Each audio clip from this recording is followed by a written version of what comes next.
سکینہ کو وقت رخصت کا گیا بیٹی بولش چون کے سکینہ کو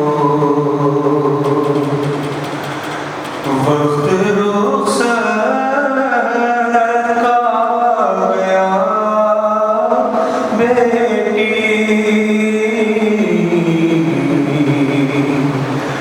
سارے مقتل میں سو گئے جا کے میں بھی مقتل کو چلا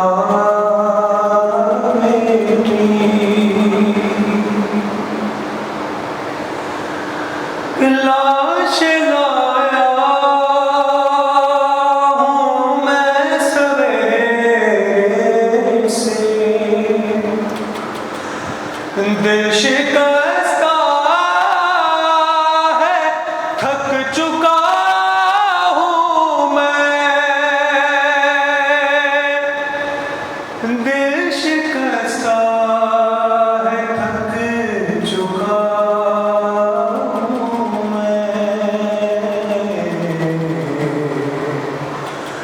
وعدہ پورا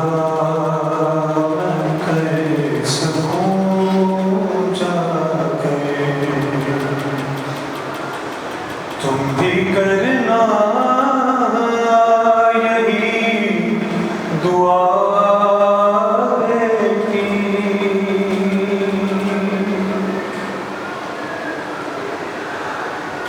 کہ ڈھونڈنے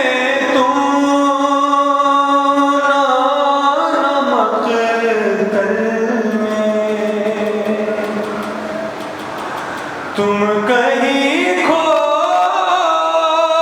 نہ جانا مقتل میں تم کہیں کھو نہ جانا مقتل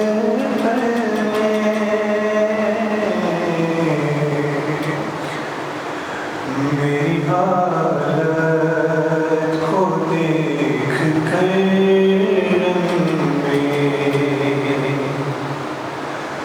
کر نہ جاؤ کہیں قضا بیٹی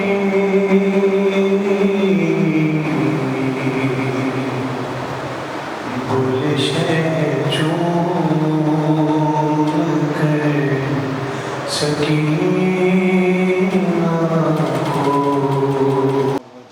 بسم اللہ الرحمن الرحیم الحمد للہ الذی جعل الحمد مفتاحا لذکرہ وسببا للمزید من فضلہ ودلیلا علی آلائہ وعظمتہ ثم الصلاة والسلام على عبده ومن رحمه وخاتم رسله سيدنا ومولانا بالقاسم محمد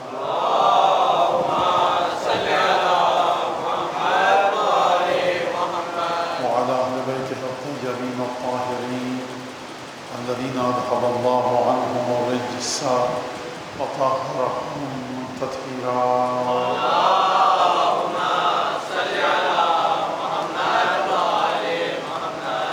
واللعن الدائم على أعدائهم أجمعين أما بعد فعن رسول الله صلى الله عليه وآله وسلم أنه قال إني تارك فيكم الثقلين كتاب الله وعترتي أهل بيتي ما إن تمسكتم بها لن تضلوا بعدي. ارشاد ختمی مرتبت ہے. تمام مسلمان علماء نے اس جملے کو نقل فرمایا میدان غدیر میں، اور تاریخ سے یہ بات سمجھ میں آتی ہے کہ کرارن مکررن تکرار فرمایا ہے رسول خدا نے اپنے اہل بیت کے بارے میں سفارش کو کہ میرے اہل بیت کا خیال رکھیں. اور دو چیزیں بھاری چھوڑ کر جا رہا ہوں، ایک قرآن، دوسرے میرے گھر والے. اور اسی کی روشنی میں ہم نے عرفان عملی کے سلسلے میں 4 تقریر آپ کے سامنے پیش میں کر سکا. ظاہر سی بات ہے کہ یہ اس سلسلے میری طرف سے یہ پہلی دفعہ تھا یہ موضوع جو اس طرح سے میں نے پیش کیا. اس سے پہلے ایک مرتبہ ایک دفعہ اور پہلی سے 10 سفر جہاں تک مجھے یاد آ رہا ہے اس پر گفتگو میں نے کی تھی. اور ظاہر سی بات ہے کہ یہ بالکل بنیادی ترین خاکہ ہے اس گفتگو کا. اور ہم ظاہر سی بات ہے کہ جب عرفان عملی کے بارے میں گفتگو کریں گے تو ہم وہ تمام علماء نے اپنی کتابوں میں لکھی ہے مختلف مسالک کے مختلف سوچ رکھنے والے علماء عرفاء ان کی باتوں پر گفتگو کریں. تو اسی لیے پہلے سے موضوع جو آپ کے سامنے رکھا عرفان عملی حدیث ثقلین کی روشنی میں. لہٰذا آج آخری گفتگو ہے اس سلسلے کی جو خمسہ یہاں چل رہا تھا. اس سلسلے میں جو ختمی مرتبہ نے ارشاد فرمایا قرآن اور اہل بیت. قرآن کے اندر 2 آیتیں میں آج آپ کے سامنے پیش کروں گا. کل ہماری گفتگو یہاں تک ہوئی اور ایک اہم بات اس میں آئی کہ رزق حلال اور کوشش کر کر اپنے لیے رزق حلال کو کمانا، اپنے آپ کو چھوڑ دینا کہ کوئی دوسرا خرچہ اٹھائے میرا، دوسرے زندگی کے اخراجات کو برداشت کرے. باپ یا بھائی میرا کب تک میرے اخراجات اٹھا سکتا ہے، کب مجھے مستقل طور پر اپنے پیروں پر کھڑے ہو کر محنت کرنی ہے، اور اگر کوئی کام نہیں مل رہا تو مجھے کس طرح سے آگے بڑھنا ہے، کیا کام کروں جو میری حیثیت کو کم کر دے. مجھے پسند نہیں ہے کہ میں یہ کام کروں. میں سڑک کے کنارے فرض کیجئے کوئی کام کروں ایسا رزق حلال اگر ہے تو اس میں کوئی شک نہیں کہ وہ ہاتھ پھیلانے سے کروڑوں اربوں کھربوں گنا بہتر ہے. یہ بات انسان اپنے ذہن میں رکھے. اور اس کے ساتھ ساتھ پھر توکل اور توسل. توکل بھروسہ خدا پر، توسل امام سے مدد مانگنا. آج کل آپ یوٹیوب آپ کے سامنے سینکڑوں کہانیاں ہیں. ہم اپنے بچپنے میں اخبار میں پڑھتے تھے ایک شخص سڑک کے کنارے فلاں چیز بیچتا تھا، چھوٹا سا اسٹال تھا، ٹھیلا تھا، وہاں سے بڑھتے بڑھتے بڑھتے آج وہ کروڑ پتی ہو گیا. بہت سے لوگوں کی داستانیں زندگی کی انٹرویوز میں اخبارات میں کہ میں اسی سڑک پر سوتا تھا آ کر اور یہاں پر محنت مزدوری کرتا تھا، یہ بلڈنگ میں نے بنائی اور اس کے بعد ہوتے ہوتے آج یہاں تک آ گیا. بہت سارے لوگ تھے جنہوں نے سڑک کے کنارے سے اپنے چھوٹے سے کاروبار کا آغاز کیا، وہیں پر رکے رہے. کیا مصلحت ہے اس میں خدا کی میں نہیں جانتا، نہ میں کچھ کہہ سکتا ہوں. لیکن بات یہ ہے کہ توکل اور توسل یہ 2 چیزیں انسان کے کاروبار میں، چاہے مختصر ترین کاروبار ہو چاہے بہت بڑا کاروبار ہو، توسل اور توکل. اور توسل اور توکل کب بتاتا ہے کہ جب انسان کے پاس پیسہ ہو، انسان خدا کے راستے میں خرچ کرے. میں یہ خمس کیوں دوں، 5 لاکھ کمایا 1 لاکھ کیوں دے دوں، 50 کروڑ کمایا 10 کروڑ کیسے دے دوں.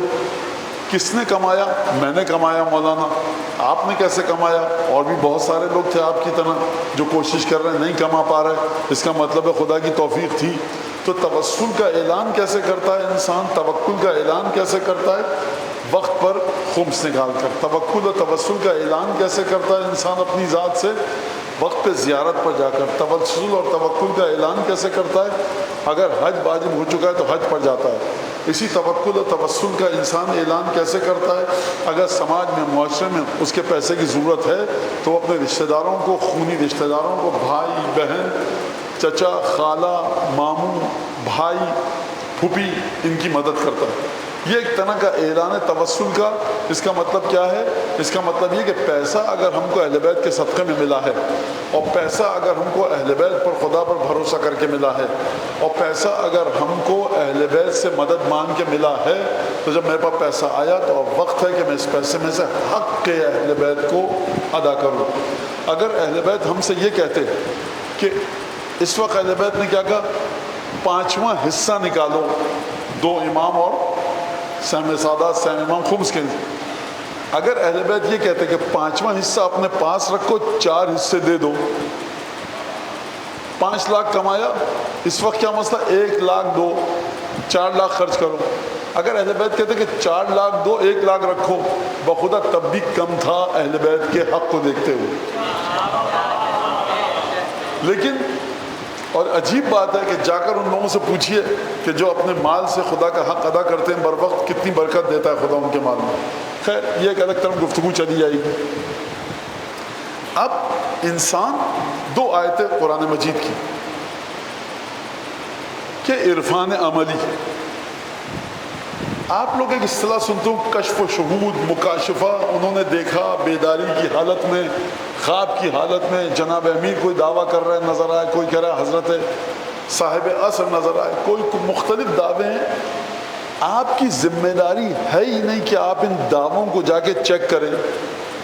مولانا بڑی توجہ سے وضو کیا، پانی پاک تھا، پانی کا بل دیتے ہیں، غیر قانونی کنیکشن نہیں ہے، اور جہاں سے پانی خرید کے لائے تھے بوتل، اس کو اپنے حلال کا پیسہ دیا، پاک ہے، توجہ کے ساتھ وضو کیا، لباس پاک ہے، حلال پیسے سے خریدا ہے، جانماز کسی سے لوٹ کر نہیں لائے، سجدہ کا اپنے پیسے کی ہے یا دوسرے کی ہے تو اجازت کے ساتھ نماز پڑھ رہے ہیں. ادھم خود اللہ مولانا سے سیکھی ہے، رکوع سجدہ، بی بی سیدہ کی تسبیح، اور پوری توجہ کے ساتھ آیت الکرسی، وہ جو معمولی الفاظ کے لحاظ سے تعقیبات ہے وہ پڑھ دی.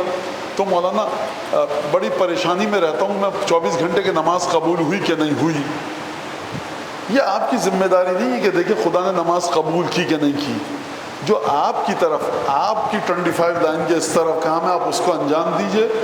خدا کی 25 لائن کے اس طرف میٹر کے وہ خدا انجام دے گا. اور آپ جو دعا دیکھیے جا کر، وہ دعا تعقیبات میں یہی ہے کہ خدایا میری عبادت کو قبول فرما، پروردگار میری نماز کو قبول فرما. اور پھر اس کے بعد نافلہ، مجھے تفصیل میں نہیں جانا کہ نماز کیا کرتی ہے، لہٰذا آپ اپنا کام انجام دیجئے، خدا اپنا کام انجام دے گا. ایک جو چیز ہے ہمارے یہاں، ہم ایک تو میں نے لفظ استعمال کیا مراقبہ، محاسبہ، تخلیہ، تہلیہ. یہ اصطلاحات ہمارے عقیدے میں اہل بیت کی روایت کے مطابق جب یہ اصطلاحات آتی ہیں تو اس طرح سے استعمال نہیں ہوتی جس طرح سے ہمارے معاشرے میں. صاحب مراقبہ کرنے جا رہا ہوں میں، ٹھیک ہے جائیے، لیکن روایات اہل بیت میں مراقبہ کیا ہے وہ میں بھی آپ کے سامنے بتاؤں گا. 2 آیتیں پڑھتا ہوں. انسان جب سماج میں آتا ہے تو اس کا ٹکراؤ پیدا ہوتا ہے. عرفان عملی کی چھتری کے نیچے اس ٹکراؤ کا بھی ذکر کیا گیا ہے کہ جب تمہارا کسی کے ساتھ ٹکراؤ ہو تو کس انداز سے تم اس ٹکراؤ کے ساتھ معاملہ رکھو. یہ ایک بڑا مسئلہ ہے، اس میں ہم سب غیر معصوم ہیں. کبھی میرے پیر پھسل جاتے ہیں، کبھی آپ کے. استغفار رکھی گئی ہے، توبہ رکھی گئی ہے. تو کیا فرمایا؟ وَإِنَّ كَثِيرًا مِنَ الْخُلَطَاءِ لَيَبْغِي بَعْضُهُمْ عَلَى بَعْضٍ إِلَّا الَّذِينَ آمَنُوا وَعَمِلُوا الصَّالِحَاتِ وَقَلِيلٌ مَّا هُمْ. اور دیکھو جو خلطاء ہیں، جو مختلط رہتے ہیں، بڑے نزدیک رہتے ہیں آپس میں، جن کے ساتھ تمہارے معاملات بڑے نزدیک رہتے ہیں، ان میں سے اکثر بہت بڑی تعداد ایسی ہے جو ایک دوسرے کے خلاف بغی کرتے ہیں، بغاوت کرتے ہیں. یہاں بغاوت سے مراد کیا ہے؟ یعنی اپنی حدود سے عبور کر لیتے ہیں. قرآن نے لفظ استعمال کیا خلاطہ. جو خلاطہ ہیں یعنی خلیط، یعنی مل جانا. دودھ میں آپ نے شکر ڈالی، ملا دیا، مخلوط ہو گئی. دہی میں آپ نے نمک ڈالا یا شکر ڈالی، ملا دیا، یہ دہی کے ساتھ شکر مل گیا. خلاطہ یہ ان کی بات نہیں ہو جو السلام علیکم مولانا صاحب وعلیکم السلام چلے گئے. کبھی ہو سکتا ہے میں بغی کروں، میں اپنی حدود سے عبور کر کے آپ کے اوپر آپ کا حق غصب کروں، آپ پر ظلم کروں. کبھی ہو سکتا ہے آپ مجھ پر کر دیں. یہ قرآن فرما رہا ہے کثیر من الخلطاء، بہت بڑی تعداد ہے خلطاء کی. لیبغی بعضهم علی بعض، جو ایک دوسرے کے اوپر بغی کرتے ہیں، ایک دوسرے کے حق کو پامال کرتے ہیں، اپنی حدود سے آگے بڑھ جاتے ہیں. جب اپنی حدود سے آگے بڑھتے ہیں تو پھر کیا ہوتا ہے؟ اِلَّا الَّذِينَ آمَنُوا وَعَمِلُوا الصَّالِحَاتِ، وہ جو ایمان لائے اور عمل صالح کرتے ہیں وہ بچے ہوئے ہیں اس سے. وَقَلِيلٌ مَّا هُمْ، اور یہ کتنے کم ہیں کہ جو اپنے خلطاء کے ساتھ، جو ان کے ساتھ رہتے ہیں، ان کے حق کو پامال نہیں کرتے. اس کا مطلب یہ ہے کہ قرآن نے ایک اور عرفان کا پہلو، عرفان کی بنیاد ہے ایمان اور عمل صالح، اور قرآن فرما رہا ہے کہ لیبغی بعضهم علی بعض، یہ ایک دوسرے کے حق کو پامال کر دیتے ہیں. لہٰذا پہلی چیز یا ایک بڑی اہم چیز عرفان عملی میں ایک دوسرے کے حق کو پامال نہ کرنا، ماں باپ کے حق کو پامال نہ کرنا، ماں باپ اولاد کے حق کو پامال نہ کرے، شوہر بیوی کے حق کو پامال نہ کرے، بیوی شوہر کے حق کو پامال نہ کرے، اولاد والدین کے لیے، والدین اولاد کے لیے، سماج میں پڑوسی کا حق کیا ہے، پڑوسی کا مجھ پر حق کیا ہے۔ میں دفتر میں جا رہا ہوں، میرے محلے والوں کا ایک بڑی طویل تفصیل ہے، حتیٰ اگر میں اس مثال کو دوں سمجھانے کے لیے، یہ جو نل میں پانی آ رہا ہے، میں نے کھولا، پانی بہہ رہا ہے، میں وضو کر رہا ہوں، یہ اس آیت کے ذیل میں نہیں آتا، سمجھا رہا ہوں۔ یہاں میں نے اپنی حدود سے تجاوز کیا، پانی بہہ رہا ہے اور میں وضو کر رہا ہوں، مولانا نماز میں اثر نہیں آتا۔ جب میں نماز شروع کرتا ہوں تو شیطان کا بھائی بن جاتا ہوں۔ اس نماز میں کیسے اثر آ سکتا ہے کہ جو شیطان کا بھائی بن کر میں نماز پڑھتا ہوں، اسراف کر رہا ہوں، میں پانی بہہ رہا ہے، کتنے پانی سے وضو ہو سکتا ہے؟ ایک گلاس پانی سے۔ لہذا تمام کی تمام چیزیں انسان کنٹرول کرے۔ پہلی چیز، جیسے ہی آپ نے سماج میں قدم رکھا، کاروبار، اسکول، کالج، گھر، خاندان، دکان، بزنس، ان کثیرا من الخلطاء لیبغی بعضهم علی بعض، تو سب سے پہلے اپنے آپ کو اس سے بچانا۔ مولانا یہاں تو کوئی ذکر نہیں ہے، اللہ نے کوئی ذکر نہیں دیا عرفان کے حوالے سے۔ ہمیشہ ذکر زبان سے نہیں کیا جاتا، کچھ ذکر عمل سے کیے جاتے ہیں۔ لہذا ایک آیت یہ۔ دوسری آیت، کوئی ہمارے ساتھ اگر ظلم کر دے، برائی کر دے، تو قرآن مجید نے بڑا عجیب قانون دیا، اور پھر وہی بات کہ جو اس قانون پر عمل کرے گا بہترین ہے، جو نہ کر سکے کوشش کرے۔ میں بھی غیر معصوم ہوں، آپ بھی غیر معصوم ہیں، توسل کرے انسان 80%، 90% تک بہتر ہو جائے تو واقعی مبارکباد کے لائق ہے۔ عجیب انداز سے ادفع باللتی ہی احسن، دور کرو برائی کو اس چیز کے ذریعے جو خوبصورت ہے۔ فَإِذَا الَّذِي بَيْنَكَ وَبَيْنَهُ عَدَاوَةٌ كَأَنَّهُ وَلِيٌّ حَمِيمٌ، برائی کی ہے کسی نے، اس کی برائی کو دور کرو، کس کے ذریعے؟ خوبصورت طریقے کے ذریعے۔ برائی کا جواب برائی سے مطلب خوبصورت طریقے سے دور کرو۔ جب خوبصورت طریقے سے دور کرو گے تو جس کے تمہارے جو دشمن ہے شدید، وہ بڑا گہرا دوست بن جائے گا۔ آیت سمجھ میں آ گئی؟ ترجمہ سمجھ میں آ گیا؟ اب یہیں سے سوال پیدا ہوتا ہے کہ آئمہ کے جو دشمن تھے، اگر آئمہ اچھے طریقے سے اس کا جواب دیتے تو وہ دوست بن جاتا، آئمہ کا کوئی دشمن باقی نہ رہتا۔ تو مولانا یہ کیسے ہوا پھر؟ خوب توجہ کیجیے گا، یہی وہ نقطہ ہے کہ عرفان اور قرآن اہل بیت کے صاحب ہیں۔ اس آیت کے مطلب کو بھی دیکھیے کہ کتنی خوبیاں کی ہوں گی اہل بیت نے اپنے دشمنوں کے ساتھ، اس کے باوجود بھی دشمن نہ سدھرا۔ تو اب آپ کی سمجھ میں آئے گا، خدا نے کہا کہ اہل بیت کے دشمنوں کو بدترین مقام پر جہنم میں ڈالوں گا۔ یہ ایسے دشمن ہیں کہ اہل بیت نے ان کے ساتھ بہترین سلوک کیا، تب بھی یہ برائیاں کرتے رہے۔ لہٰذا آیات کو جب تک آپ اہل بیت کی تعلیمات کی روشنی میں نہیں دیکھیں گے، آیت سمجھ میں نہیں آئے گی۔ ایک دفعہ آپ نے آیت دیکھا، ہر دشمن کے ساتھ آپ اچھا سلوک کر رہے ہیں۔ بعض دشمن ایسے نہیں ہوتے کہ آپ ان کے ساتھ اچھا سلوک کریں، بلکہ بعض دشمن ایسے ہوتے ہیں کہ آپ ان سے کنارہ گیری کریں، فاصلہ کر لیں۔ یہ دو چیزیں آپ کے سامنے میں نے پیش کی۔ اب ایک بات ہوئی تھی مراقبے کی۔ یہ مراقبہ کیا ہوتا ہے؟ مراقبہ نکلا ہے کس سے؟ حفاظت، خیال رکھنا۔ کیا مطلب اس بات کا؟ اس بات کا مطلب یہ ہے، جو ایک شخص گیا ایک عالم کے پاس کہ حضور میں جا رہا ہوں محرم یا رمضان کی مجلس سے، رمضان مبارک کی مجلس سے پڑھنے، کوئی نصیحت کیجئے، درس دینے جا رہا ہوں۔ تو اس عالم نے سر جھکا لیا، کافی دیر تک سر جھکائے رکھا، پھر اس مجتہد نے، فقیہ نے، بزرگوار عالم نے سر اٹھا کر دیکھا اور کہا، قرآن کی آیت پڑھی، سورہ اقرأ بسم ربک الذی خلق کی، اور اس عالم نے پڑھا، الم یعلم بان اللہ یری، کیا اللہ کا یہ بندہ نہیں جانتا کہ اللہ اسے دیکھ رہا ہے؟ یہی ایک آیت پڑھی، خدا حافظ جاؤ۔ انسان اگر یہ سمجھے کہ خدا اسے دیکھ رہا ہے، یہ مراقبے کی بنیاد ہے، اور یہیں سے عرفان عملی کا آغاز ہوتا ہے۔ کشف و شہود، مولانا کیا دکھے گا کیا نہیں دکھے گا، انہوں نے دیکھا، ان کو یہ دکھا، ان کو وہ دکھا، وہ تمام چیزیں اس کو چھوڑیے۔ اب چلیے پانچویں امام کی بارگاہ میں، حضرت امام محمد باقر علیہ السلام۔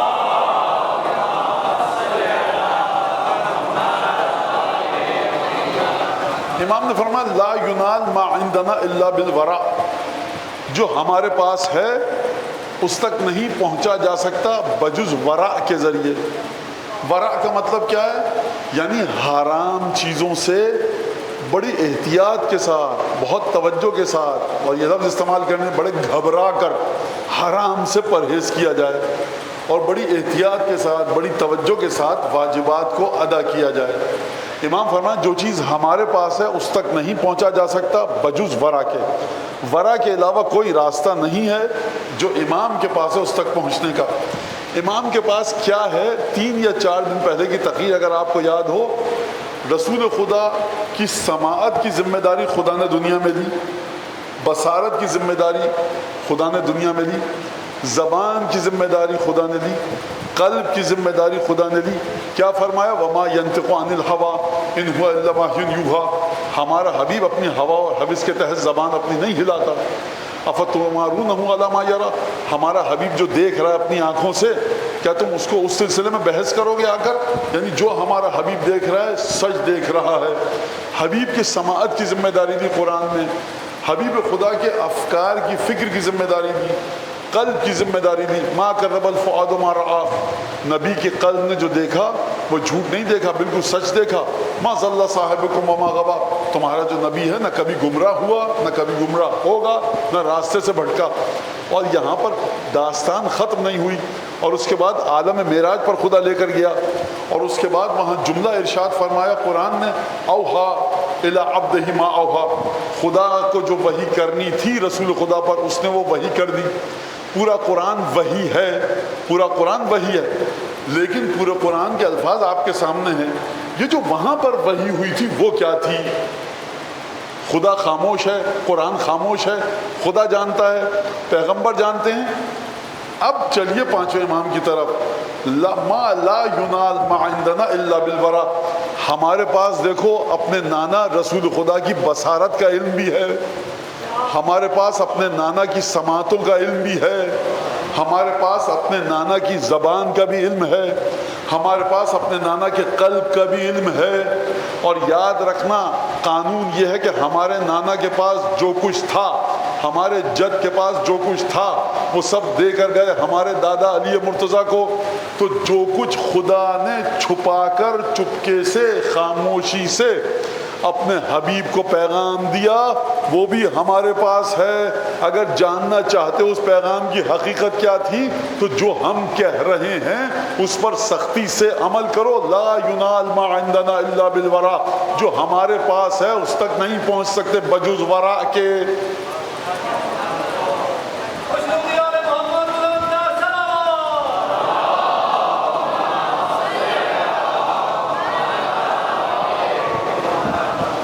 اور اس کے بعد ایک عجیب سا جملہ، کیا مولانا کیا توفیق ہے، کیا اولاد ہے، خدا نے ان کو 5 لڑکے دیے، 7 دیے، 10 دیے، کیا دولت میں کھیل رہے ہیں، بچے منہ میں سونے کا چمچہ لے کے پیدا ہوتے ہیں، کیا دولت کی ریل پیل ہے۔ مولانا یہ دیکھیے کچھ تو گناہ ہوگا، بیچارہ اتنا غریب ہے، اللہ نے سزا دی ہے اس کی غربت کی، نہ آپ اللہ میاں ہیں نہ میں اللہ تعالیٰ ہوں، یہ خدا جانتا ہے کس کو اس نے غریب رکھا کس کو امیر رکھا۔ اور اس کے بعد امیر مومنین نے بڑے عجیب جملہ ارشاد فرمایا، ہارون اور موسیٰ گئے فرعون کے دربار میں۔ اب یہ قصہ داستان ہے، سنیے۔ ہارون اور موسیٰ علیہ السلام گئے فرعون کے دربار میں۔ پیسے والا آدمی ہوتا ہے، بڑی اچھی اسٹک ہوتی ہے، چھڑی شیشم کی لکڑی کی، برما ٹیک کی، 1 لاکھ 10,000 50,000 روپے کی، ہاتھی دانت کا کام چلتا ہوا جاتا ہے، بہترین دشداشا، عطر کی لپٹیں نکل رہی ہیں، کیا عطر لگایا ہے، اور بہترین بال کٹوا کے آیا، لوگ کہیں گے بھائی کتنا بڑا عالم ہے، اور معاشرے میں جو ہے وہ یہی ہے۔ تو جناب موسیٰ اور جناب فرعون جب گئے، جناب موسیٰ اور جناب ہارون جب گئے تو ٹیڑھی میڑھی لکڑیاں لے کر گئے، بدنما اون کا لبادہ پہن کر گئے، کاٹن کا ہوتا، ململ کا کلف لگا ہوا، خدائے کو عطر وغیرہ کچھ سادے سے، خوب توجہ کیجیے گا، صاف ستھرے کپڑے پہننا چاہیے، مہنگے کپڑے کی بات نہیں ہو رہی، صفائی انبیاء کا اخلاق ہے۔ ٹیڑھی میڑھی لاٹھی لے کر گئے، کہا دیکھو امیر مومنین فرماتے ہیں ہم تمہیں ضمانت دیتے ہیں بقا عزہ و دوامہ ملکے، تیری عزت بھی باقی رہے گی، تیری بادشاہت بھی۔ اگر اسلام لے آئے میری بادشاہت کیسے باقی رہے گی؟ جب میں بادشاہ بن جاؤں گا تو موسیٰ میرا تخت چھین لیں گے۔ انبیاء تخت و تاج کے لیے آئے نہیں ہیں۔ تم وہ کرو جو ہم کہہ رہے ہیں، حکومت تمہاری، خوب توجہ کیجیے گا، جو ہم کہہ رہے ہیں وہ کرو. اونی لبادے میں اون کا لباس، بوری اس کا لباس، لاٹھیاں. فرعون نے دیکھا اس قابل بھی نہیں سمجھا جناب موسیٰ جناب ہارون کو گفتگو کرے. درباریوں کی طرف رخ کیا، کیا ان کی ذلت اور رسوائی کا حال دیکھ رہے ہو؟ کیا کپڑے ہیں ان کے اور کیا لاٹھیاں ہیں، اور مجھ سے کہہ رہے ہیں آ کر کہ تو نے اگر اسلام لے آئے تو تیری عزت بھی باقی رہے گی، تیری بادشاہت بھی باقی رہے گی. امیر المومنین فرماتے ہیں دھوکہ کس سے کھایا فرعون نے؟ وہ سمجھا کہ سونا اور ریشم کا لباس طاقت لاتا ہے. فرمایا لا تعتبروا الرضا والسخط بالمال والولد جہلا بمواقع الفتنة والاختبار عند الرزق والاختار. بخدا یہ قانون اگر جناب امیر نہ دیتے، 2 لائنوں میں جناب امیر نے اعلان فرمایا، دیکھو فرعون نے احترام کیا سونے چاندی کی بہتات کا. اگر موسیٰ اور ہارون کے پاس پیسے نہیں ہیں تو یہ مجھ سے کہنے کیا آئے ہیں؟ وہ یہ نہیں سمجھا تھا کہ ہارون اور موسیٰ کس سے متصل ہیں. انسان کی حقیقت کو اس کے لباس کے ذریعے مت تولو، انسان کی حقیقت کو پیسے کے ذریعے مت تولو، روپے کے ذریعے مت تولو. انسان کی انسانیت اس کے قلب میں، اس کے وجود میں چھپی ہے. فرمایا جہلن، فرمایا فلا تعتبروا الرضا والسخط بالمال والولد. فرمایا کبھی بھی اے لوگوں خدا کی خوشحالی کو اس کے ذریعے مت سمجھنا جس کے بہت سارے بیٹے ہیں، بہت روپیہ ہے، اور یہ مت سمجھ لینا خدا اس سے ناراض ہے جس کو خدا نے بیٹے نہیں دیے، روپیہ نہیں دیا. کیونکہ تم کو علم ہی نہیں ہے کہ خدا نے کس کے رزق کو تنگ کیا ہے مہربانی فرما کر، اور کس کے رزق کو زیادہ کر دیا ہے سزا دینے کی خاطر. یہیں پر مجھے یاد آ رہا ہے، اگر میرا حافظہ ساتھ دے رہا ہے تو ہم نے استدراج پر یہاں پر گفتگو ہو چکی ہے ایک دفعہ. اب استدراج کیا ہوتا ہے، اور استدراج یعنی اگر اس موضوع پر عرفان عملی اہل بیت کی نگاہ میں پورے سال ہر روز 1 گھنٹہ تقریر ہو، موضوع ختم نہیں ہوگا، موضوع ختم نہیں ہوگا. لہٰذا کیا فرمایا؟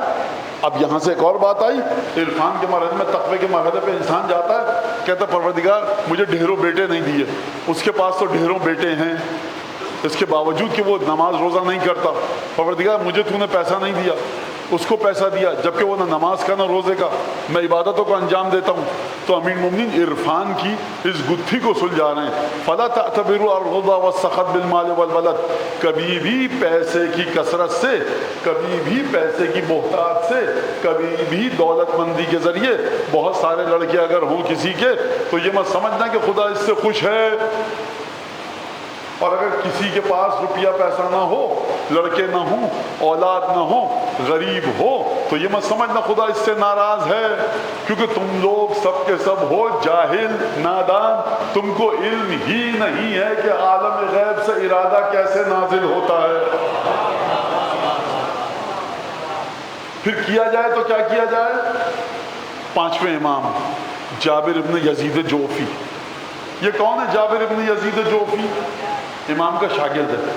جب رسول اللہ، اپنے الفاظ میں بتا رہا ہوں بچوں کی سمجھ میں آ جائے، جب رسول اللہ بڑی مشکل میں پھنس گیا ہوں. کیا مشکل ہے؟ آپ نے حدیثیں ایسی بتائی ہیں سینہ برداشت نہیں کر پا رہا، اور آپ نے منع کیا کسی کو بتانے سے. کیا کروں؟ کہا کہ صحرا میں جاؤ، گڑھا کھودو، اس میں اپنا سر داخل کرو اور کہو کہ محمد ابن علی باقر نے مجھے یہ بتایا ہے. وہاں پہ تمام حدیثیں بتانا، اور اس کے بعد جب دل ہلکا ہو جائے، جی ہلکا ہو جائے، مٹی ڈالنا اور آ جانا. یہ ہے جابر ابن یزید جوفی. یہ کون ہے جابر ابن یزید جوفی؟ فقیہ، مجتہد، متقی، عابد، زاہد. میں نہیں کہہ سکتا کہ آج کل کے مرجع تقلید، یہ امام کہہ سکتے ہیں کہ ان کا کون سا شاگرد کس مرجع تقلید کے برابر ہے. نہیں ہے، مجھے نہ میری حیثیت ہے. لیکن بہرحال ایک تو یہ چیز ہے کہ براہ راست امام سے علم کو حاصل کیا اور تعریف زبان مبارک امام سے آئی. وہ شخص جس کی تعریف امام نام لے کر رہے ہیں وہ اس کے برابر نہیں ہو سکتا بظاہر کہ جو امام کے زمانے. ہمیں کچھ نہیں علم کہ آج کس کا علم کتنا ہے. اس نے امام سے سند علم و تقوی لی. جب کوئی شخص بہت متقی ہو، داڑھی وغیرہ، تہجد، مسجد میں جا رہا ہے، کم گفتگو، چہرے پر ہیبت، یہاں پر ہنسی ٹھٹا، وہاں پر کھیل تماشا، کبھی سینما کی لائن میں لگے ہوئے، کبھی فلاں لائن میں لگے ہوئے. یہ ایک بات ہو رہی ہے جابر ابن یزید جوفی کی. مدینہ جانتا ہے شاگرد کس کا ہے. بڑا راز بتایا ہے امام نے، بہت راز بتائے ہیں اس کو. امام فرما رہے ہیں گڑھے میں سر ڈالنا اور یہ گفتگو کرنا، اور یہی چیز ہمیں جناب امیر المومنین کی زندگی میں ملتی ہے.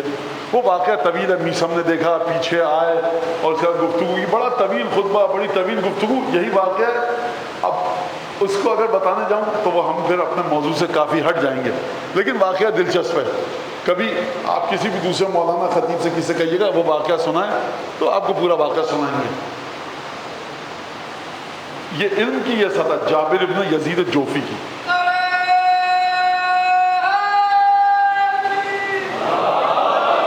یہ امام کے نے جو علم دیا جابر ابن یزید جوفی کو، وہ یہ علم اس طرح کا دیا. اب جب یہ علم دیا، اب سمجھیے عرفان عملی. اچھا اولاد اور مال، اگر مال بہت کم ہے، اولاد نہیں ہے، تو یقیناً اس شخص پر اللہ کا عذاب آیا ہے. سلمان کو کیا کہیں گے؟ ابو ذر کو کیا کہیں گے؟ مسلم نے عقیل کو کیا کہیں گے کہ نسل نہیں بچی؟ یہ دیکھیے کہ قرآن اور اہل بیت کے نور علم سے اولاد کو آپ نے کس پر صدقہ کیا. یہ دیکھیے کہ آپ نے اپنی زندگی کو کس پر نچھاور کر دیا. یہ دیکھیے کہ آپ نے کس کے حکم کے مطابق عمل کیا. خوب توجہ کیجیے گا اس بات. اب یہ پانچویں امام کے زمانے میں جی رہا ہے. پانچویں امام کا زمانہ کون سا؟ بنو امیہ آہستہ آہستہ کمزور ہو رہا، اور اہل بیت کے چاہنے والوں کو سماج میں مذاق اڑایا جاتا ہے. ہیں بہت بڑے عارف جابر یزید جوفی، بہت متقی. بھائی باہر نکلتا ہوں کوئی جھک کے سلام نہیں. جابر نے نہیں کہا، میں سمجھانے کے لیے کہہ رہا ہوں. یہ اس طرح کے لوگ نہیں تھے. دنیا جائے جہنم میں، مجھے اپنے امام کے ساتھ رہنا ہے. یہ اس طرح کے لوگ تھے. میں سمجھانے کے لیے کہہ رہا ہوں، پھر بتا رہا ہوں سمجھانے کے لیے. جابر آئے ہوں گے، کوئی سلام نہیں کر رہا. یہاں پر انسان کو استخارہ دیکھنا آ جاتا ہے، اس کے قدم زمین پہ نہیں پڑتے. میں سلمان کے بعد بس میں ہی ہوں. ابو ذر میرے برابر میں بیٹھے ہیں آ کر. اب امام تربیت کس طرح سے فرما رہے ہیں دیکھیے گا. تم ہو، اب حدیث میں اپنے الفاظ ملا رہا ہوں میں، خوب توجہ کیجیے گا. یہ ہے امام کا چاہنے والا، درس دے چکا ہے، نماز روزہ. جابر تمہیں وضو کرنا نہیں آتا، غسل کرنا نہیں آتا، نماز نہیں پڑھ رہے. اب اس سطح سے جابر گزر چکے ہیں. بہترین عبادت گزار، بہترین متقی. اب کیا ہے، سماج میں جب جا رہے ہیں جابر، تو اب امام سماج کے لیے تیار کر رہے ہیں. جو ہم نے علم دیا جب تمہارے سینے میں اترے گا تو یہ علم بوجھ بنے گا. یہ آسان نہیں ہے. توجہ فرما رہے ہیں آپ اس بات. یہ علم آسان نہیں ہے سنبھالنا. سید الشہداء جانتے ہیں کہ سب شہید ہو جائیں گے. ابو الفضل عباس جانتے ہیں سب شہید ہو جائیں گے. ذرا سوچئے، معمولی مسئلہ ہے کہ 2 محرم کو اتر رہا ہے یہ قافلہ. امام فرما رہے ہیں سب کی قبریں یہیں بنیں گی، خواتین اور بچے اسیر ہوں گے. اس علم کے ساتھ 8 دن کربلا میں رہنا.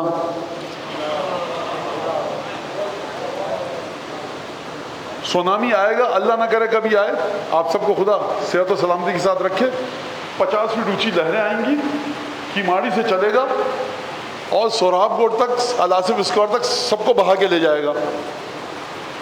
دنیا کی ہر موسم بتانے والا ادارہ یہی کہہ رہا ہے، گوگل یہی کہہ رہا ہے، اور نہ جانے کیا کیا. اچھا خیر، کراچی والوں کے بارے میں کہیے، تب بھی اسی طرح سے ہنستے کھیلتے رہیں گے. ان کے بارے میں نہیں کہہ سکتا میں. یہ بڑی عجیب قوم ہے کراچی کی جو ہے. لیکن آپ کسی شہر کے اندر آ جائے نیندیں اڑ جائیں گی اس کی. دولت روپیہ پیسہ کیا ہوگا, اولاد کیا ہوگی, لیکن 8 دن یہ لشکر سکون سے عبادت کر رہا ہے. ایک دفعہ ابو الفضل عباس نے پوچھا مولا پھر ہوگا کیا؟ علی اکبر کہیں بابا بتائیے کہ کرنا کیا ہے, نکل چلے کچھ تو بتائیے. بچیاں, خواتین, یہ ہے کمال معرفت امامت. یہ کیا ہے؟ جو حسین کریں گے بس صحیح کریں گے. یہ ہے لا ینال ما عندنا الا بالورا.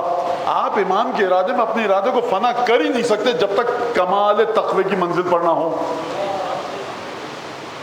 یہ ہے بی بی زینب کا تقوی. جو حسین کہیں بس وہ درست. تمام قربانیاں پتہ ہیں بی بی زینب کو مجھے کیا قربانیاں دینی ہیں اور کن کن چیزوں کی قربانیاں دی ہیں بی بی زینب نے, وہ زبان بیان نہیں کر سکتی. یاد رکھیے گا یہ جو بھی آپ نے مصائب سنے یہ رتی برابر اس چیز کو نہیں بتا سکتے. ورنہ کچھ اور بھی واقعات ہیں, واقعات یہی ہیں, لیکن کہاں ہے وہ شخص کہ جو مقتل میں چھپے ہوئے رازوں کو نکال کر آپ کے سامنے پیش کرے.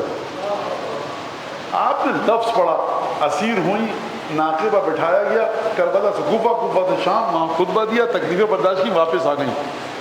ان جملوں میں جو بی بی کے مصائب کے اسرار پوشیدہ ہیں بخدا یا اہل بیت سمجھ سکتے ہیں یا وہ لوگ سمجھ سکتے ہیں کہ جن پر اہل بیت نے لطف کیا ہے اور اہل بیت کی احادیث کو کھنگالتے ہیں اور چھانتے ہیں اور رات کو بیداری کے عالم میں نہ دن نہ رات سمجھتے ہیں اور اہل بیت کی احادیث میں غوطہ لگاتے ہیں. ان کے علاوہ کوئی نہیں سمجھ. یہ مقاتل کے الفاظ کہاں بتا سکتے ہیں. جابر سے کہا جابر دیکھو 5 چیزیں بتا رہا ہوں اسی کا بخمس ان ضمنت فلا تجزا. اگر لوگ تمہیں برا بھلا کہیں جزا و فضا مت کرنا, بےتاب مت ہو جانا. لوگ تمہاری مذمت کریں تم سکون سے رہنا. عرفان کا راستہ. یہ کیا کر رہے ہو ماتم, یہ کیا کربلا چلے آتے ہو بے وقوف, وہ پیسے دے دو, کیا یہ مجلس, یہ کیا نماز روزہ, یہ کیا گریہ سید الشیخ, یہ کیا زکوٰۃ خمس, یہ کیا نظر نیاز, یہ کیا عبادت, یہ کیا صدقہ خیرات, یہ کیا لوگوں کی مدد کر رہے ہو, بے وقوف ہو تم لوگ, دیوانے, پگلا, یہ سب ان ضمنت فلا تجزا. سنو یہاں سے سنو, یہاں سے نکال دو. فلا تجزا, بےتابی کا مظاہرہ مت کرنا. کیوں نہ کرے جابر ابن یزید جوفی بےتابی کا مظاہرہ؟ جابر بےتاب کیوں نہ ہو؟ یاد رکھیے گا اس میں امام ایک چھپا ہوا قانون بتا رہے ہیں. جب تک 5ویں امام کے زمانے میں 5ویں امام, آج کے زمانے میں 12, 5, 14 اور امام اعظم, ہر امام کے زمانے میں اس کے شاگردوں کی یہی کیفیت تھی. کیا جو بتا رہا ہوں غور سے سننا. جب تک امام کی عظمت دل کو دبوچ نہ لے اس وقت تک یہ ہو ہی نہیں سکتا کہ انسان لوگوں کو وقت نہ دے. یہ ہیں کیا لوگ؟ تم اپنے سامنے اپنے امام کو دیکھ رہے ہو جس کے سامنے نورانیت علی ابن ابی طالب ہے, دنیا اسے برا کہتی رہے, وہ امام کے سحر میں اتنا گرفتار ہو چکا ہے, وہ امام کی خوبصورت شخصیت میں اتنا ڈوب چکا ہے کہتے رہو. تم توجہ فرما رہے ہیں. پہاڑ کی چوٹی پہ آپ چڑھ جائیں, پورا شہر دکھ رہا ہے خوبصورت طریقے سے, ارے وہاں کہاں چڑھ گئے دیوانے ہو, تمہیں کیا پتا. وہ کہ ادھر آ کے دیکھو تو شہر پتہ لگے گا خوبصورتی. ان ضمنت فلا تجزا. اگر لوگ مذمت کریں بےتابی کا مظاہرہ مت کرنا. وَإِن كُذِبْتَ فَلَا تَكْذِبْ. اگر لوگ تم سے جھوٹ بولیں تم ان سے جھوٹ مت بولنا شروع کر دینا. یا ان كُذِبْتَ فَلَا تَكْذِبْ. اگر لوگ تمہیں جھٹلائیں تم ان کو مت جھٹلانا. بس جو صحیح بات کہہ رہا ہے صحیح بات کہہ رہا ہے مانو, جو غلط بات کہہ رہا ہے غلط بات کہہ رہا ہے. نہیں اس نے مجھے جھٹلایا, اس نے مجھ سے جھوٹ بولا, میں بھی اس سے انتقام لوں گا جھوٹ بول کر. اس نے مجھے جھٹلایا, میں نے کہا تھا چاند ہو گیا, یہ جانتا تھا کہ چاند ہو گیا ہے, میں سچ کہہ رہا ہوں. اس نے مجھے جھٹلایا, کل یہ بھی چاند دیکھے گا نا اور چاند ہو چکا ہو, میں کہوں جھوٹ بول رہا ہے, یہ خبردار مت کرنا. ان خانوک فلا تخن. اگر لوگ تمہیں دھوکہ دیں خیانت کریں تم کسی کے ساتھ خیانت مت کرنا.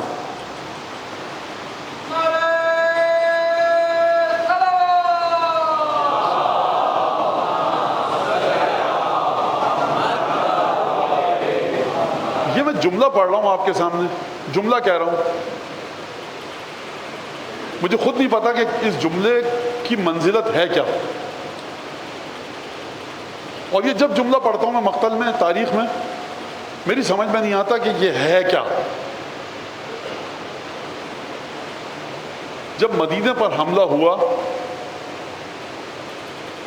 اور خواتین محفوظ نہ تھیں اور بنو امیہ پر حملہ ہوا، مختلف واقعات ہیں، بنو امیہ چھپتے پھر رہے تھے ہر جگہ۔ تاریخ میں بعض جگہ پر میں نے پڑھا ہے بنو امیہ کی خواتین کو جناب زینب نے اپنے گھر میں پناہ دی۔ اب یہ تفصیل کیا تھی کیا، اس کو چھوڑ دیجئے۔ مدینہ کا گورنر جس نے امام حسن کو اذیتیں دی، جب مدینے پر حملہ ہوا اس کے گھر کی خواتین نے پناہ لی امام سجاد کے گھر میں۔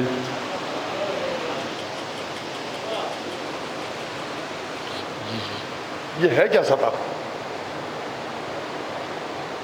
اس کے بعد انسان زندگی بھر خاموش رہ کر اسی جملے کو کتاب میں پڑھتا رہے۔ فرمایا لو ان قاتل ابی ائتمنی علی سیف الذی قتل به ابی، امام سجاد، اگر میرے بابا کو، میرے بابا کے قاتل نے جس تلوار سے قتل کیا، اگر وہ آ کر میرے پاس امانت رکھوائے، میں اس تلوار میں بھی خیانت نہیں کروں گا۔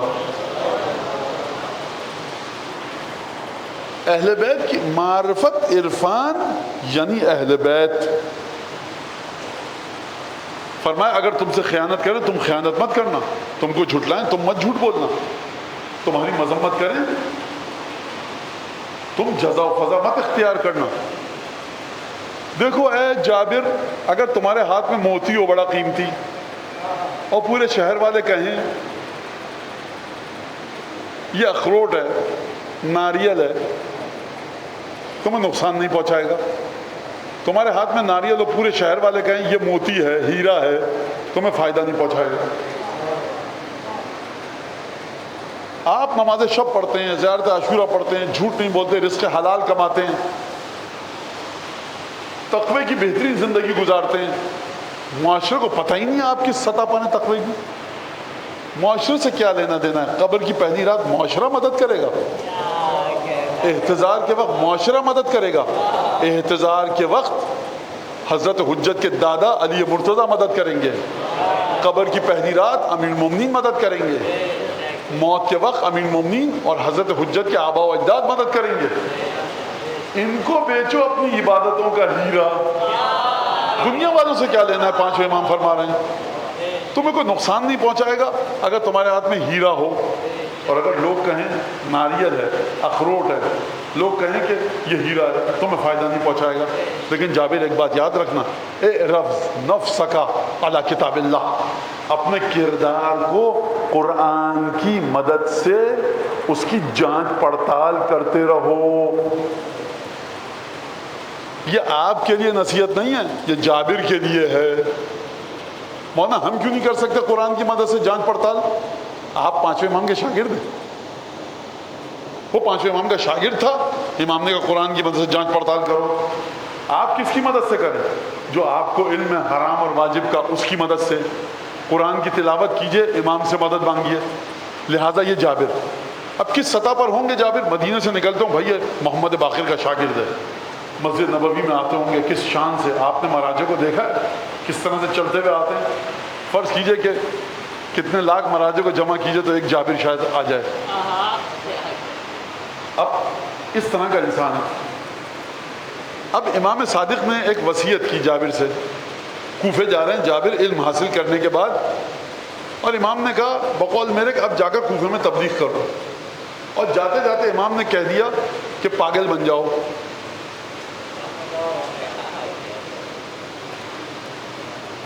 جابر نے کہا ٹھیک ہے، جابر گئے، پاگل بن گئے۔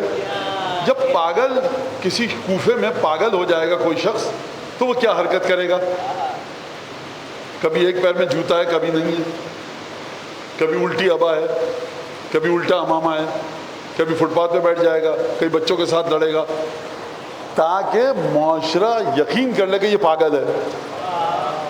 یہ کون سا عرفان ہے؟ امام ہمیشہ حکم نہیں دیتے کہ بڑے بہترین علم و حکمت والے بن کر رہو، کبھی عرفان تقاضا کرتا ہے کہ پاگل بن جاؤ، اب امتحان میں کیسے کامیاب ہوگے، وہ علم کہاں گیا، وہ قرآن کی حدیث، لوگ کہیں گے جابر پاگل ہو گئے۔ ایک دفعہ بادشاہ تبدیل ہوا، کوفے کا گورنر آیا، بنو امیہ کا گورنر، اس نے کہا کہ محمد باقر کا ایک شاگرد تھا جابر ابن یزید جوفی، کہا کہ ہاں، کہا پکڑ کے لاؤ قتل کرو اس کو، کہا کہ یا امیر فائدہ نہیں ہے قتل کرنے، کہا کیوں، کہا ایک ڈنڈا لیتا ہے بڑا سا، اس کو اپنے پیروں میں دباتا ہے، کہتا ہے یہ میرا گھوڑا ہے، بچوں کے ساتھ کھیل رہا ہوتا ہے، بچوں کے ساتھ گلی میں کبھی لٹو چلا رہا ہے، کبھی گلی ڈنڈا کھیل رہا ہے، کئی بچوں کے ساتھ لڑ جھگڑ رہا ہے، کئی بچوں کے ہاتھ سے کچھ، قتل کرنے کا فائدہ کیا؟ کہا کہ اچھا، کہا کہ ہاں، پاگل ہو چکا ہے، نہ کپڑے پہننے کی تمیز، نہ بیٹھنے کی، نہ اٹھنے کی، نہ کھانا نہ پینا، اچھا پھر چھوڑ دو، چھوڑ دیا گیا، گورنر چلا گیا، جابر دوبارہ اچھے ہو گئے۔ مجھے بتائیے کہ جب جابر دیوانے اور مجنون بنے ہوں گے، کہا ہوگا دیکھو بات سنو، یہ ہمیں اس طرح سے مت دیکھو، ہم ہیں عاقل، امام نے حکم دیا، نہیں، اب اگر دیوانے ہو تو سب کے لیے دیوانے بن جاؤ، یہ ہے معرفت امام۔ لا ینال ما عندنا، جو ہمارے پاس ہے، ورا کے ذریعے وہاں تک پہنچا جا سکتا ہے۔ ورا کیا ہے؟ ورا مطلب جو امام نے کہا اس پر سختی کے ساتھ عمل کرو۔ بہت سے لوگ ہوتے ہیں نماز شب پڑھ لیتے ہیں، زیارت پہ چلے جائیں گے، حج پہ چلے جائیں گے، مجلس ماتم میں آ جائیں گے، خیرات کرتے ہوئے دم نکلتا ہے، خیرات کرتے ہوئے دم نکلتا ہے۔ بعض صدقے ایسے ہوتے ہیں کہ خدا کو ان صدقوں کو وصول کرنے کے بعد مزید غضب آتا ہے۔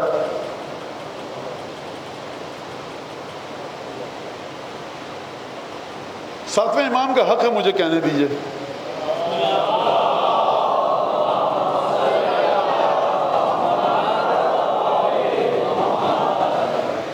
امام موسیٰ کاظم علیہ السلام کی ایک نظر ہے، کاظمی سادات 777 7,777 آپ کے پاس کتنا پیسہ ہے، کتنی طاقت ہے، کوئی مشکل آئی آپ نظر کیجئے، کاظمی سادات، موسوی سادات، اور پریشان مت ہوئیے، طباطبائی سادات کاظمی سادات نہیں ہے، تو 7 یا 77 یا 777 یا 7,777 کاظمی سادات، ہر ایک کو میں 77 روپے دوں گا، 777 روپے دوں گا، 7,777 روپے دوں گا، یا 77,777 روپے۔ جیسی ایک بیچارہ بہت معمولی تنخواہ ہے، وہ کہتا ہے 7 کاظمی سادات، ہر ایک کو 77 روپے دوں گا، مولا قبول کرے۔ ایک شخص اپنے حساب سے، جو بعض علماء سے مربوط اور متعلق و منسلک لوگ ہیں، مراجع کے دفتر ہوتے ہیں نا، کہتا قبلہ یہ آپ کے دفتر میں یہ کاظمی سادات کی نظر، یہ خمس ہے، یہ یتیموں کو دے دیجیے گا، یہ 10,000 روپے ہیں، اس کا گوشت بانٹ کے بیواؤں کو بانٹ دیجیے گا، یہ 10 لاکھ روپے کوئی بھی یتیم بیوہ آئے اس کی دواؤں کے لیے، یہ سب مراجع کے دفتر میں ہوتا ہے، سمجھ رہے ہیں بات کو؟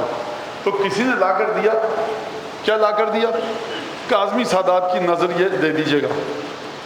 تو جس مرجع کے دفتر والے نے وصول کیا، جس گاڑی سے یہ شخص اترا تھا، جس گھر میں رہتا تھا، جو گھر کا ساز و سامان تھا، کروڑہا روپے کا تھا، کروڑوں روپے کا، شاید اربوں روپے کا۔ وہ مرجع کے دفتر میں جو دفتر والا بیٹھتا ہے وہ کہتا ہے میں پریشان تھا کہ کہیں روپے پھنس تو نہیں گئے ہیں انویلپ کے اندر۔ میں نے انویلپ کو، وہ کہتا ہے پھاڑ کے دیکھا تو اس میں اتنے ہی روپے تھے۔ کتنے روپے تھے؟ کیا اتنے روپے تھے کہ مشکل سے ایک کاظمی سید کے گھر کا 10 دن کا راشن آئے۔ تم امام موسیٰ کاظم کی اولاد کو فقیر سمجھتے ہو؟ تم لوگوں کی، جس نے اس طرح کے کاظمی سادات کو جو پیسے دے رہا ہے، جب یہ جائے گا نا زری پر تو دعائیں کرے گا، آسمان سے لے کر زمین تک سب چاہیے، لیکن جب امام موسیٰ کاظم کی سادات کی خدمت کا وقت آتا ہے تو موت آ جائے گی، صدقہ نہیں دے سکتا، یہ مر جائے گا، دم نکل جائے گا، لیکن پیسے نہیں نکل رہا اس کے پاس سے۔ مولانا ہم جا کر کرنا چاہتے ہیں، ولایت کو سمجھیے، ولایت کی گسترش کو سمجھیے۔ اندرون سندھ کے کسی گاؤں میں اگر آپ کسی کو گلاس پلا رہے ہیں پانی کا، سید الشہداء کو ثواب ہدیہ کر رہے ہیں، اس کا بھی ثواب ہے۔ اور در امام حسین علیہ السلام پر کربلا میں جا کر اگر کسی کو پانی پلا رہے ہیں، اس کا بھی ثواب ہے۔ ولایت کو محدود مت کیجیے۔ چاند پر چلے گئے آپ، چاند پر جانے کے بعد آپ نے درود کی تسبیح پڑھی بی بی سیدہ کو، وہ بھی اس کا ثواب ملے گا۔ بقی کے دروازے پر کھڑے ہو کر تسبیح کی پڑھ کر ہدیہ کریں، ثواب ملے گا۔ ولایت کو محدود مت کیجیے آپ۔ ولایت کیا کہتی ہے؟ کہتی ہے جہاں جو ضرورت اور ذمہ داری ہے پوری کرو۔ کیا مولانا امام موسیٰ کاظم کی بعض اولادیں ہیں، ان کے روزے، امام زادے ہیں، 7ویں امام کی اولادیں، ان کے روزوں کے لیے ہمیں تبرکات دینے ہیں، ان کے روزوں کے لیے ہمیں تبرکات دینے ہیں، وہاں پر یہ پردہ لگانا ہے۔ 7ویں امام سے محبت ہے، عشق ہے، باب الحوائج ہے، تو انہوں نے فلاں امام زادہ فلاں دفتر نے کہا بھائی ہم نہیں لیتے، جو کچھ ہے ضرورت ہماری پوری ہو چکی ہے۔ غور فرمانے، مطلب آپ جائیں مولا حسین کے حرم میں کہ بھائی عاشور پر یہ میری طرف سے پیسے دیجئے اور جو دمبے آپ ذبح کیجئے کھلائیے۔ امام حسین علیہ السلام کے حرم کا دفتر کا نہیں کھلا سکتے، ہماری پوری نظر مکمل ہو چکی ہے، ہم دے ہی نہیں سکتے، ہم کیسے دیں آپ سے، واپس لے جائیے۔ اگلے سال کے لیے ہم نہیں دیتے، اس سال کا اس سال دیں گے، اگلے سال دیکھیے گا۔ اب یہ آپ نے پیسے لیا، میں مثال دے رہا ہوں۔ 7ویں امام کی بعض اولادوں کے حرم کے لیے انہوں نے کہا صاحب یہ پردہ بھیجنا ہے ہم کو، یہ چادر بھیج دیے، یہ فلاں تبرک، یہ اگربتی، یہ کیا کیا کیا چیزیں تبرک دے دیں۔ انہوں نے کہا دفتر نے کہا نہیں بھائی کوئی ضرورت نہیں ہے، کیا کریں ہم، کہاں رکھیں گے، ضرورت ہی نہیں ہے۔ ٹھیک ہے، میری بات سمجھ رہے ہیں آپ؟ مخالفت نہیں کر رہا نظر دینے کی روزوں میں، روزے کا دفتر کہہ رہا ہے چاہیے ہی نہیں، ہم کیوں لیں تم سے، یہاں پہ مال کو مقید تھوڑی کرنا ہے۔ اب یہ سب آ گئے اور یہ پیسہ اب کیا کریں؟ تمہیں 7ویں امام کی اولادیں وہیں تک کیوں نظر آتی ہیں؟ تمہارے اپنے شہر میں 7ویں امام کی کوئی اولاد نہیں ہے، بیوائیں نہیں ہیں تمہارے شہر کے اندر 7ویں امام کی چاہنے والیاں، مولا کی عزادار مومنات جن کے سر پہ صحیح و سالم دوپٹے نہیں ہیں، جن کے بچے بھوکے سو رہے ہیں۔ یہ کیا ہے؟ یہ تعلیمات اہل بیت سے دوری ہے۔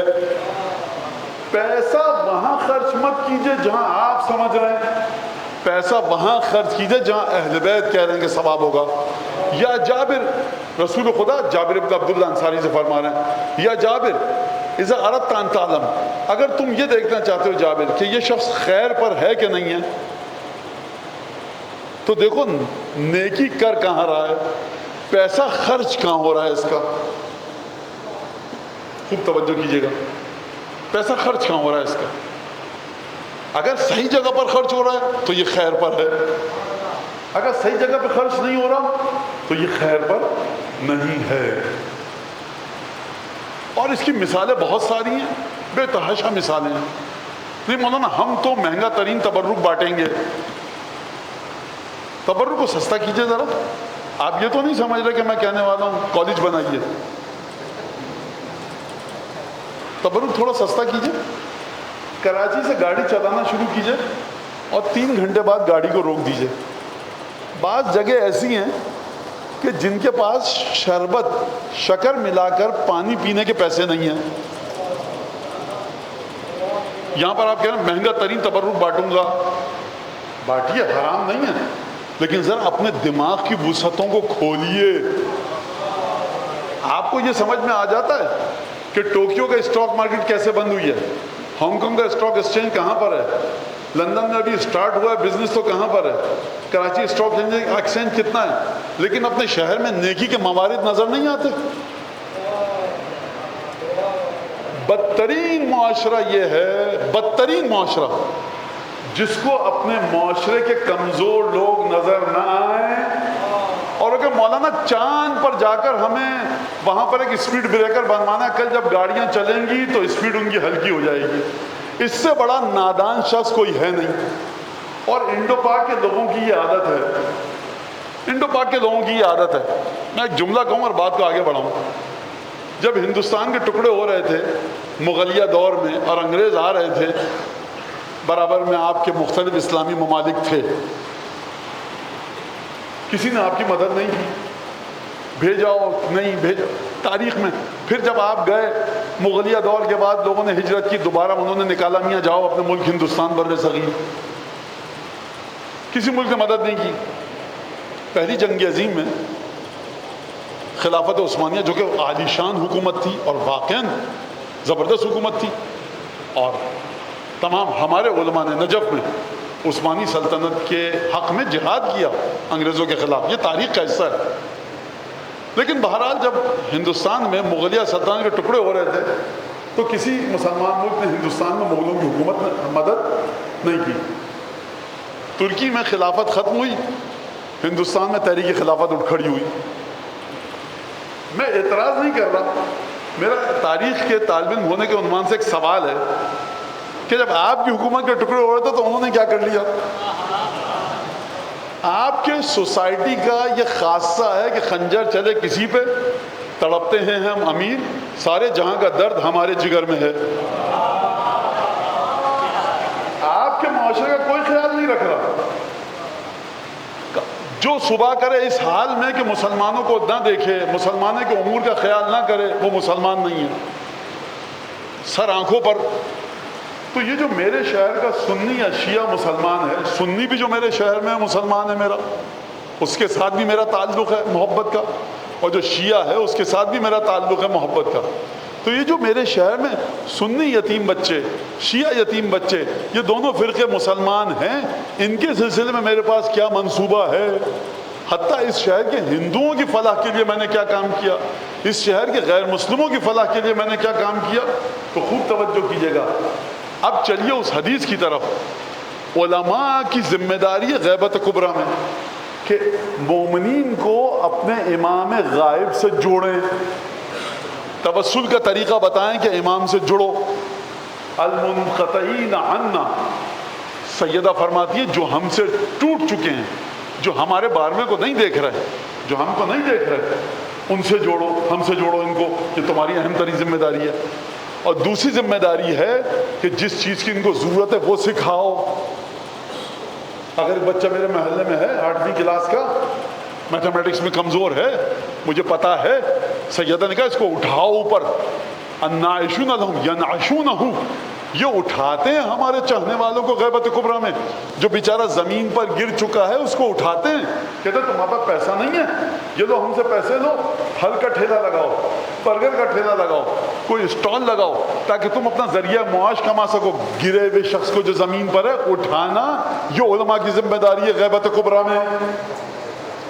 صرف اللہم کل ولیک سکھانا ذمہ داری نہیں ہے، صرف نماز پڑھانا، مجلس پڑھنا ذمہ داری نہیں ہے، مصائب پڑھ دینا ذمہ داری نہیں ہے، صرف امام باڑے میں آ کر خطاب کرنا، محراب میں مسجد، عید کی بقرعید کی نماز، دیمہ شعبان کے اعمال کروانا ذمہ داری نہیں ہے، بلکہ الناعشون ینعشونہ، ہمارے علماء جو ہم سے منسوب ہیں، جو اہل بیت کے علماء ہیں، یہ غیبت کبریٰ میں ہمارے چاہنے والوں کو ہم سے جوڑتے ہیں، اور جوڑنے کے بعد ان کو وہ چیز سکھاتے ہیں جس کی ان کو ضرورت ہے، اور پھر جو زمین پر گر چکا ہے شخص اس کو اٹھاتے ہیں اوپر.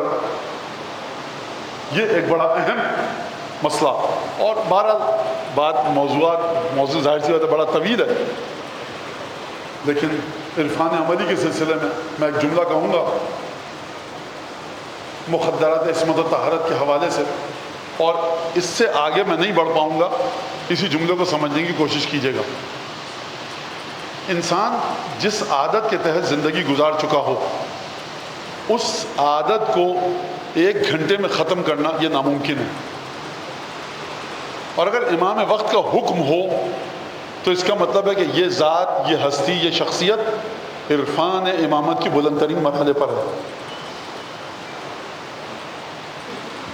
اگر وہ شخص 4 انگلیوں سے دروازہ اکھیڑ سکتا ہے، مرحب عمر بن عبدود کو زیر کر سکتا ہے، شب ہجرت تلواروں کی چھاؤں میں بستر پہ سو سکتا ہے، اگر اس کو حکم دیا جائے کہ دیکھو خبردار ہمارے بعد تلوار کی جانب ہاتھ نہ جائے، گلے میں رسی ڈال کے لے جایا جائے، سر جھکا کے چلے جانا، تو یہ معرفت کے بلند ترین مرتبے پر ہے.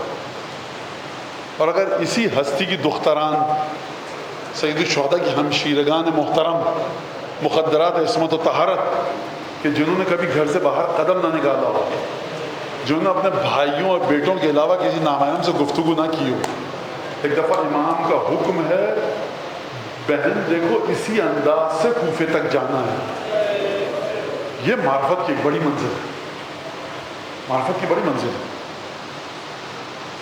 لہذا جب یہ قافلہ پہنچا اور دخلت زینب علی ابن زیاد، زینب ابن زیاد کے دربار میں داخل ہوئی۔ حضرت آیت اللہ العظمیٰ سید محمد حسن شیرازی 1892 میں انتقال ہو گیا سامرہ میں، 11 محرم میں حضرت آیت اللہ تشریف فرما، علماء، فقہا، مجتہدین سب موجود۔ ایک دفعہ خطیب آیا، ذاکر آیا مسائل پڑھنے، اور ذاکر نے پڑھا 11 محرم کے مسائل کے دخلت زینب علی ابن زیاد۔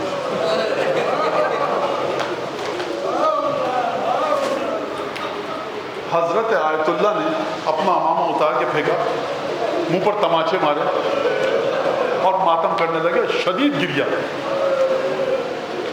ظہر کی نماز میں کوئی 40 سے 45 منٹ باقی تھے،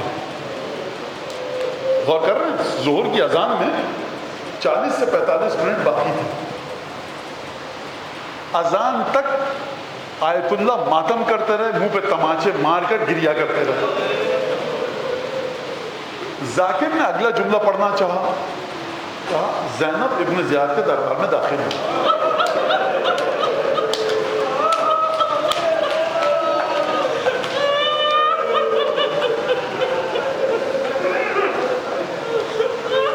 ذاکر نے جب اگلا جملہ پڑھنا چاہا، اشارے سے روک دیکھا، رک جاؤ، کہا حضور مجلس کا آغاز ہے، کیا آپ حکم دے رہے ہیں مجلس کو ختم کر دوں؟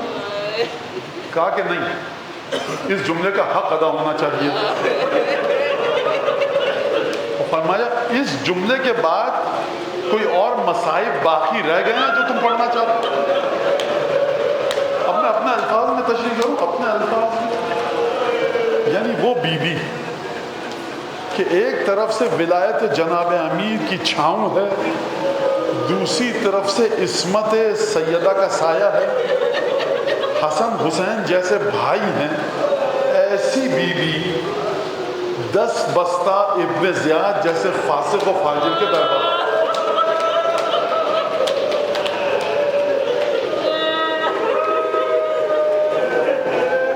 سید الشہداء مدینہ کا واقعہ قرآن کی تلاوت فرما رہے تھے، اس دخلت علیہ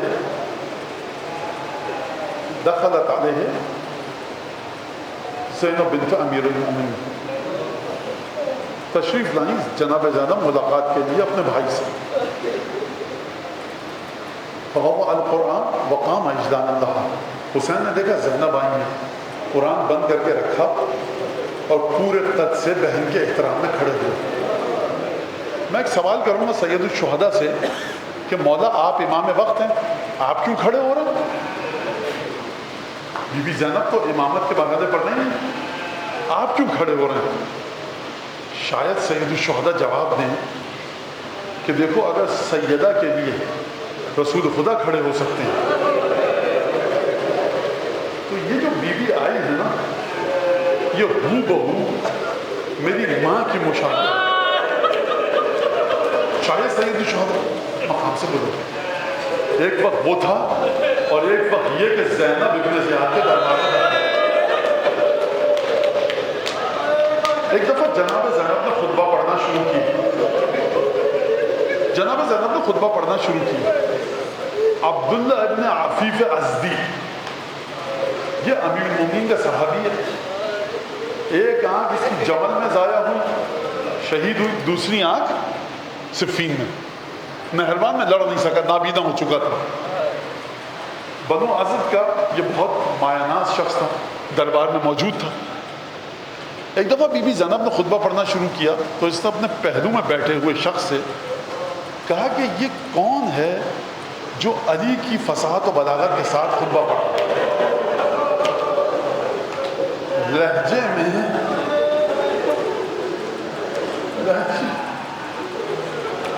میں علی کی گھن گرج، فصاحت و بلاغت علی کی، یہ کون ہے؟ اس نے کہا یہ علی کی بیٹی زینب ہے۔ جملہ سنا تو بےتاب ہو کر اپنے مقام پر کھڑا ہو گیا. کیا کہ اے عبید اللہ، یہ علی کی بیٹی تیرے دربار میں کیا کر رہی ہے؟ کیا کہ تجھے نہیں پتا علی کے بیٹوں پوتوں نواسوں کو قتل کیا، خواتین کو اسیر بنا کے لائے ہیں. الیاذ باللہ، حسین نے ہماری مخالفت کی تھی، ہم نے حسین کو قتل کیا. کہا لعن اللہ علیک وعلی من بلغ، اے عبید اللہ لعنت تو تجھ پر اور جس نے تجھے کوفے کا امیر بنایا اس پر. کہا میں تجھے قتل کر دوں گا. کہا تیری کیا مجال، تو قتل کرنا چاہتا ہے؟ تو پیدا بھی نہ ہوا تھا کہ میری آرزو تھی شہید ہو جاؤں. یعنی کر دے قتل.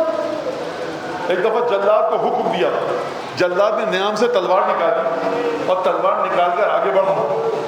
بنو ازد کے 250 کے قریب لوگ دربار میں موجود تھے. جلاد کو آگے بڑھتے ہوئے دیکھا، بارش متقی جناب امیر کا صحابی شاگرد قاری قرآن، قبیلے میں حیثیت تھی. جب جلاد تلوار نکال کے آگے بڑھا، 250 کے قریب بنو ازد کے لوگوں کی تلواریں نیام سے نکلی. کہ عبید اللہ تجھے قتل نہیں ہونے دیں گے ہم اس کو. عبداللہ ابن عفیفہ ازدی ہمارے قبیلے کا بڑا محترم ہے، متقی ہے، نمازی ہے، پرہیزگار ہے. عبید اللہ نے جلاد کو حکم دیا پیچھے جاؤ. عزیزوں، میں بہت ادب سے بی بی زینب کی خدمت میں ایک جملہ کہوں گا کہ بی بی جب بنو ازد کے لوگوں نے یہ جملہ کہا ہوگا تو شاید جناب زینب کو علی یاد آئے ہوں